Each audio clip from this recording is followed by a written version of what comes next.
Hello,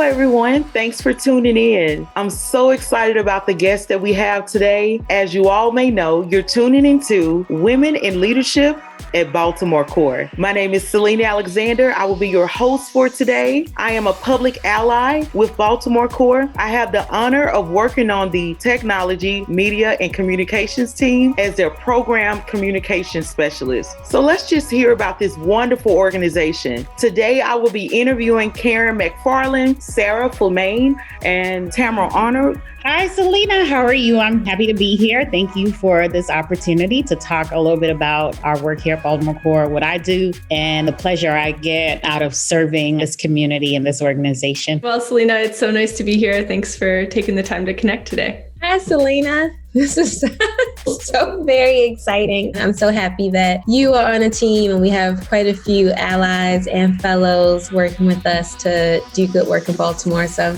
it really makes my heart smile. I'm doing really good. Let's just jump right in. So are you originally from Baltimore City, and why Baltimore Corps? No, I'm originally from Michigan. I grew up there. I went to college in Ohio, and then I moved to Maryland after I finished college. I actually worked in an environmental consulting field for a few years after college in the Hunt Valley area. And I thought I'd only be here for a little while, wanted to kind of see what the East Coast is like, and always imagined kind of moving back with my family eventually. But I really just fell in love with Baltimore, fell in love with the area, and met my husband here. We love living here and have really made our life and our home here and enjoy Baltimore. And a big part of that for me is definitely Baltimore Corps. So I love working at Baltimore Corps, and that really helped make it home for me. Well, actually, I'm originally from New York City. I'm a Brooklyn girl, Brooklyn, New York, but I've always loved the city of Baltimore. I first visited Baltimore, and I'm about to age myself, in 1994 on my high school senior trip. So I remember the bus pulled into the Inner Harbor, and we got off, and I looked around, and I just thought the city was so beautiful, and I had a wonderful time. And I remember going off to college, and after college, I went to the University of Alabama, and I thought, I really loved being in Baltimore, and I tried to get back to Baltimore after college. That didn't work out, so I ended up going to grad school. But after grad school, actually, the first job I was offered out of grad school was actually in Baltimore in 2000. So, but I've loved the city. I love the culture. I love the people. I love the drive. Baltimore just reminds me a lot in many ways of New York. The people are amazing. They're passionate about their city and the potential to really turn the city around. I want to be a part of that. And that's why I've always, try to get back here and be a part of that change. I actually was born in Alexandria, Virginia. I lived in Virginia maybe my first 5 years of life, and then I've been in Maryland ever since. So I lived in Montgomery County, Maryland for a little bit, Prince George's County for a majority of my latter life, and then I've lived in Baltimore now for 8 years. Yeah, 8 years in Baltimore. I've been in Baltimore for about, I want to say 4 years, now about 3.5 years, going on 4 years in March 2021. At the organization, I am the director of programs, but about 2 years ago, I started as the fellowship program manager for our fellowship program as it existed at the time. I started with Baltimore Corps in 2015. I've been here about almost 6 years now. And when I first started, there were about 4 people on the team. So it was very early days, definitely the startup phase of the organization. I've learned so much and grown so much during my time at Baltimore Corps. So it's been such an honor and privilege to work with the organization. I have played almost every role on the team during my time here, but my current role is working in operations and administration with the organization, and also working with a lot of our external partners and some of our larger scale work with Baltimore City and other big partners. So I started out with the director of programs in January 2017, and I was in that role until I would say early 2019. So I've been in my role for about a year and a half as VP of programs programs. When Fagan brought me on in 2017, we really did an overhaul of our programs department that is now led by Tamara Arnold. Actually, she was my first hire at Baltimore Corps and now leads the program department, is doing an amazing job. But I really get a thrill of just watching and seeing how much our programs department has grown. And I was really brought in to overhaul the fellowship and then integrate our social innovation and entrepreneurship work, which in 2017 was only our Elevation Awards with our other programming. And of course, now Baltimore Corps has over 10 programs and initiatives.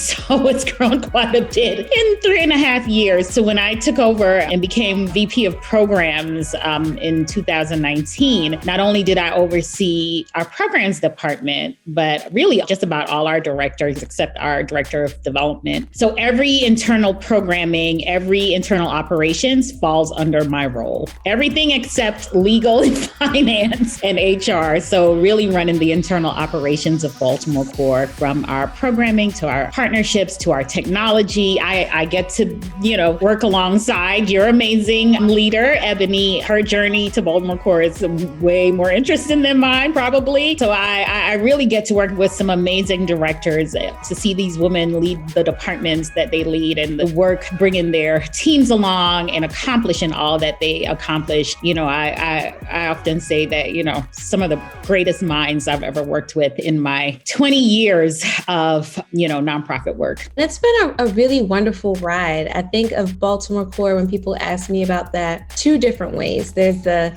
internal side of Baltimore Corps and the culture and the people and the passion that exists there. And then there's the external side. So what do our services and programs, outcomes and impact look like for the community? Both of them definitely feed into each other. Having such a culture where everyone is very much so driven and aligned to provide the best services and programming that we can at that time. And I say at that time because we're always looking to level up, but provide the best that they can to ensure that they're helping people get to their best next step. Like, that is just inside of everyone at the organization, whether you work person to person in our programming work or you're handling the numbers and making sure everybody gets their paychecks on time. Like, there's still a binding thread of, we want to make sure that we are connecting people and what they need and what they want for their life, that we're connecting them as best as we can to those things. And so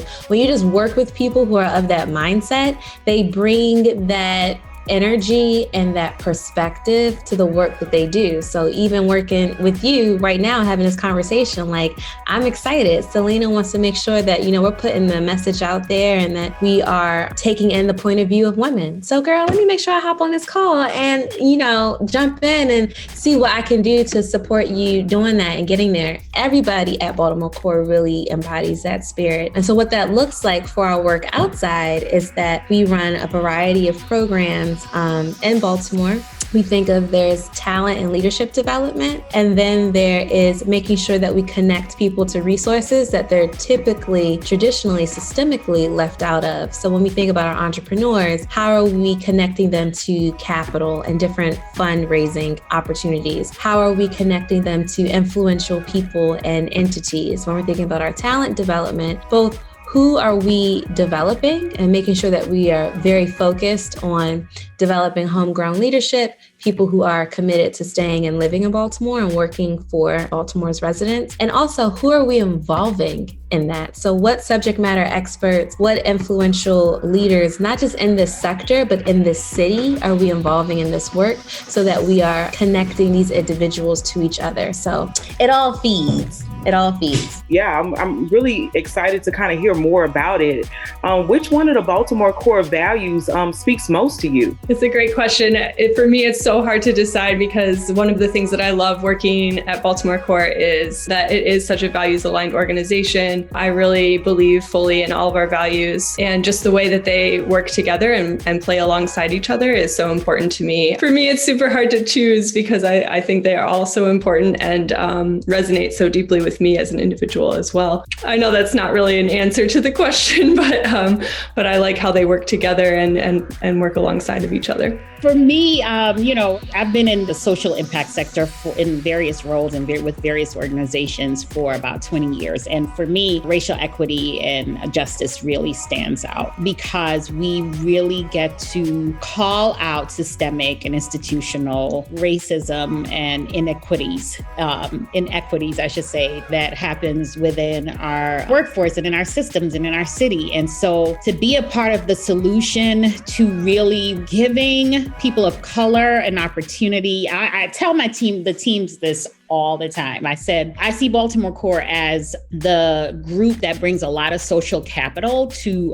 communities of color. There are various types of social capital, but when it comes to economic development and advancement, talent development and advancement, workforce development and advancement, change in systems, I see us in that space of bringing that social capital to a lot of people of color that are oftentimes lacking to really advance in our lives and in our careers. And I tell a lot of our younger staff this. I said, I wish there was a Baltimore Corps when I came out of college and grad school, because, I'm of that generation where you just showed up and you fought and you worked hard and you kept going back and getting more degrees and more degrees. As a Black woman in this space, to advance, you had to be better. You had to be smarter. You had to work 10 times as hard. And we still do in many cases, and still many times, oftentimes not get recognized for our work, right? No one's there to really offer us the opportunities. And so I see Baltimore Corps in that space. And when it comes to our values of equity and racial justice, and really holding that standard and really being that advocate for Black, brown, and Indigenous people who want to make a difference in the city. I once heard someone say this about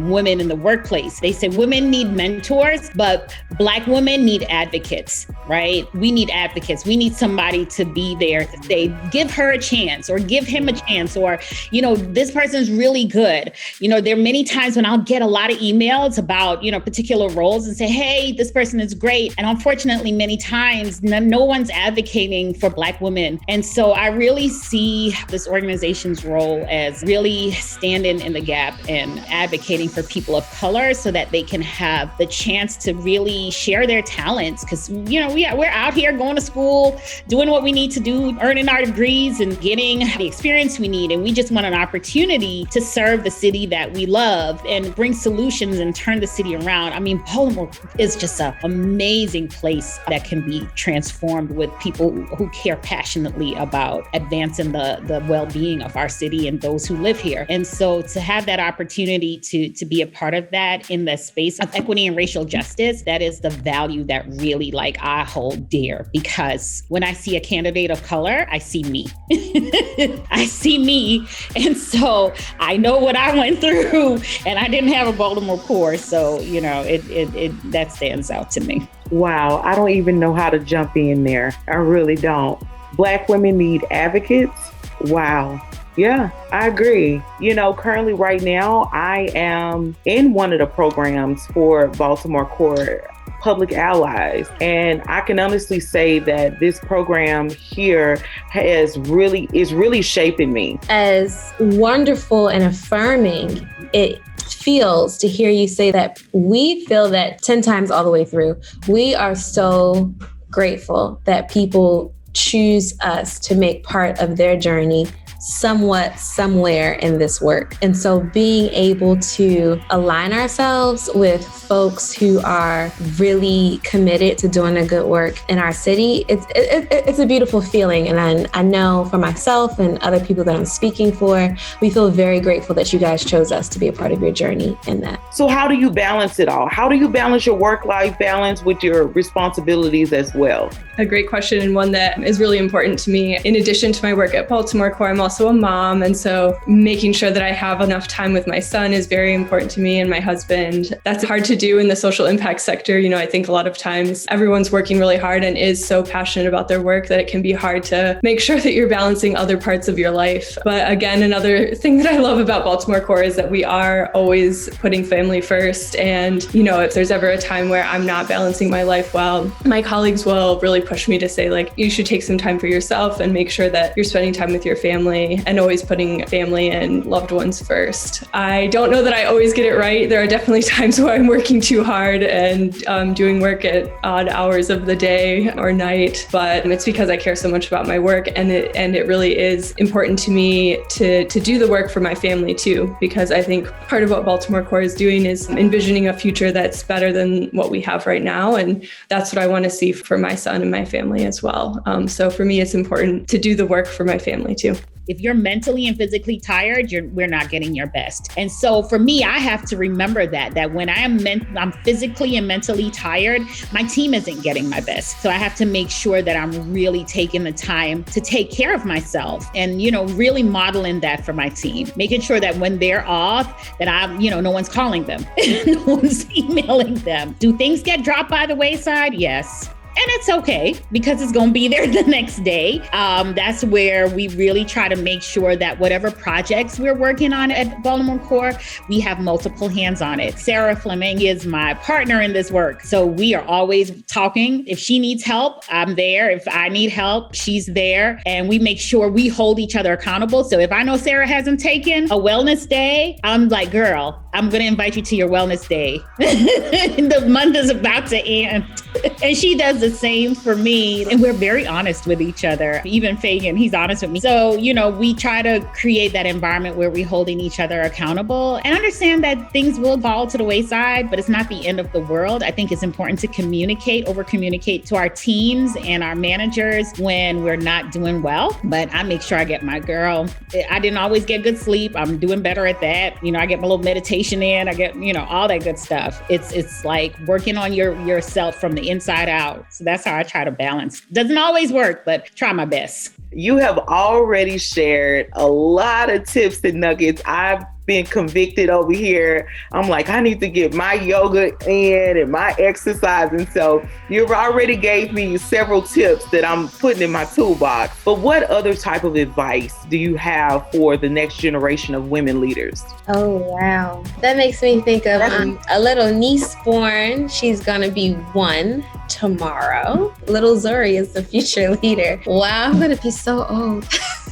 With that being said, I guess if I could put my advice in a time capsule and bury it in the digital space, and then make sure Zuri had it at 18 or 25 or 33 when she's my age. I think that it would just really go back to what I already said. Take whatever effort, opportunity, and availability you have to explore yourself, to get closer to your core being, and allow that to evolve, but stay aligned to what those things are. I just feel that every couple of years, you should feel like you're meeting yourself for the first time. Whoa, okay, who's this person? All right, what are we taking with us from the last couple of years? What are we dissolving? We no longer need it. And what do you have to show me? Let's go. Carving out that personal space to create and be involved in your inner world so that you can carve out that space for yourself outside of yourself is going to be important. It all threads back to the self, that identity work, that leadership perspective, all coming from who you are and your lived experiences and the space that you want to take up in the world. All of that starts with the self. So that is what I would be pressing upon women to do individually and then as a collective, and then to know others, because I hope I'm saying this correctly. I'm not the most politically correct or updated person sometimes. That bubble is widening.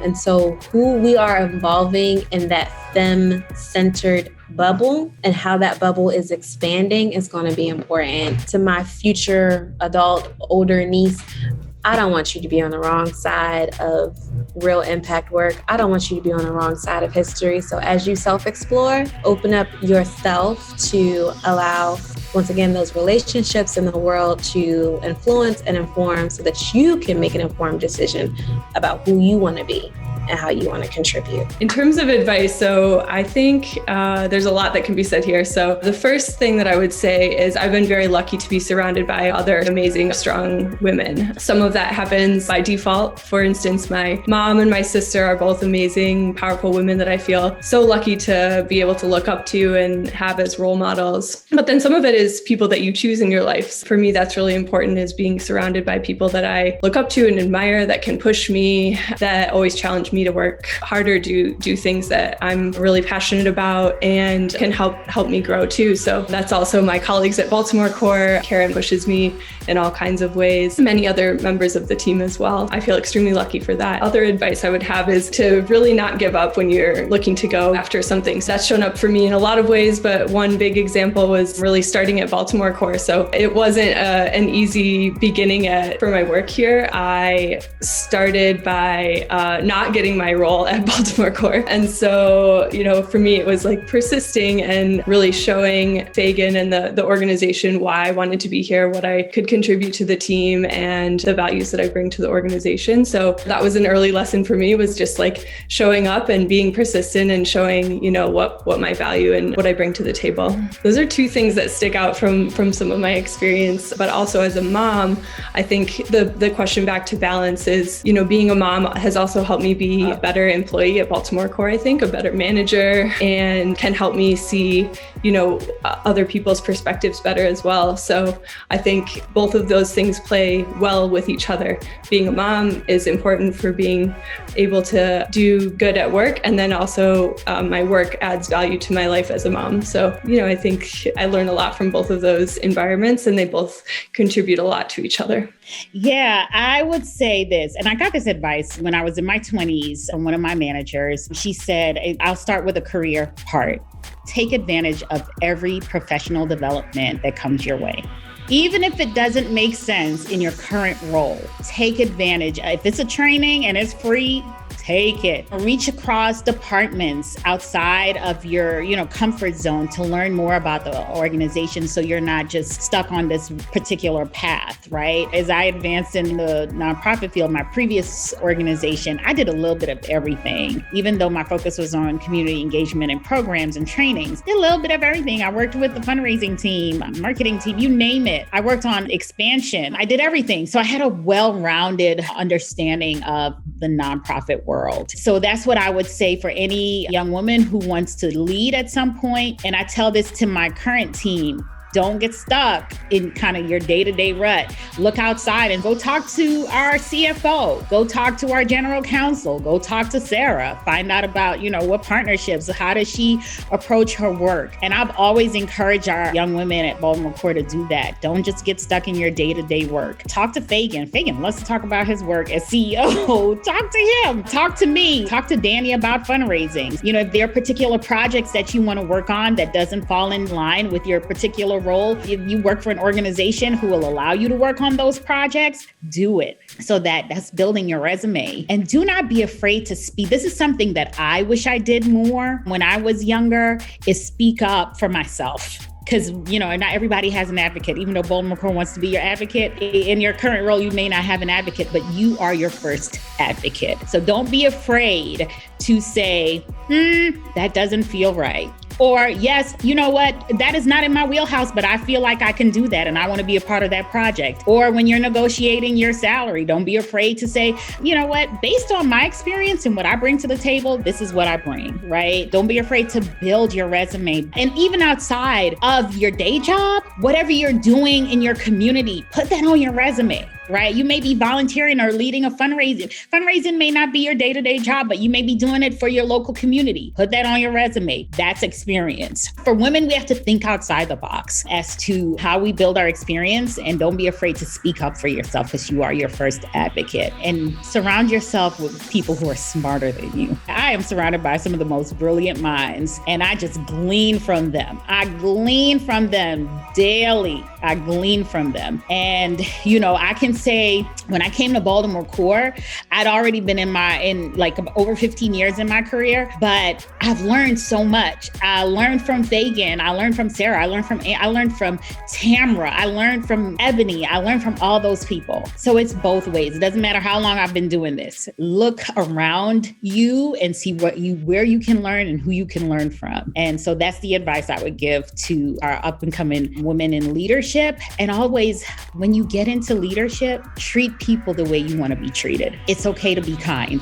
We don't have to be rough and tumble all the time. You can be firm sugar, firm sugar. Be kind. That's something that's missing many times in leadership. And as women, we're taught to be, you gotta be aggressive. You gotta be this, you gotta be that. It's okay if that's not your nature. You can still be firm sugar and be kind to people and lean on wisdom, develop that discernment because it's needed daily. So that would be my advice to up and coming women in leadership. Wow.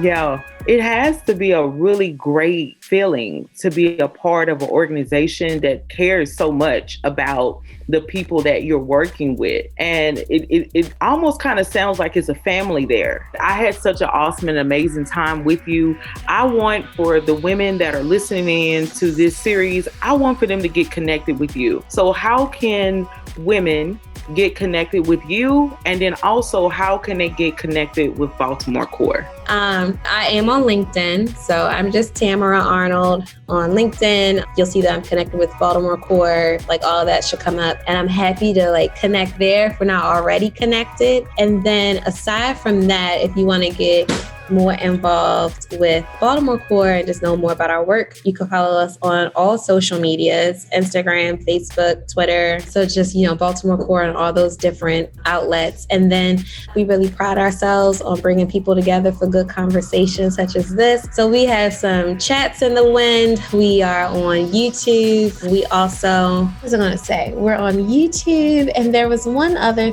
thing. I can't remember, but listen, you can find us. Just Google it. And we are so happy to talk with the public. I'm just thinking about how this even goes a step further and how we're talking about people and leadership that are in our network and how we're involving our network in these types of conversations. So we're out there, we're ready. So yeah, just find us, just jump in and we can go from there. Baltimore Corps, hit us up, like our pages and follow us. We always have great content from this amazing TMC team, Technology, Media, and Communication. They're always up to something. They're some of the most creative minds I've ever worked with. And so it's always good stuff on our pages. Well, I had such an amazing time. I'm just going to share that again. I can't say it enough. Thank you, everyone, for tuning in to Women in Leadership at Baltimore Corps. Until next time.